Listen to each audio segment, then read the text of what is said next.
Hmm? Nabubulok lang yung mga bunga na langka, oh. Oh. Nabubulok lang, oh.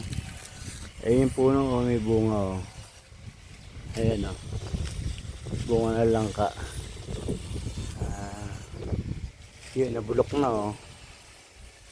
Nalaglag lang. Ito, oh. Uwi kayo bukas, kukunin ko to.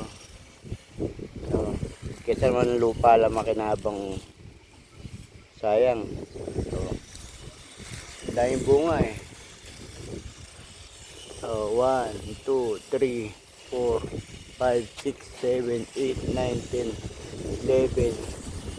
Yung iba bulok na, nasa puno pa. So, 11 ang bunga niya. Isa lang kukunin ko, hindi naman siguro magagalit ni Ari ito. Kung nakikinig ka man, shoutout sa inyo. Akin lang isa.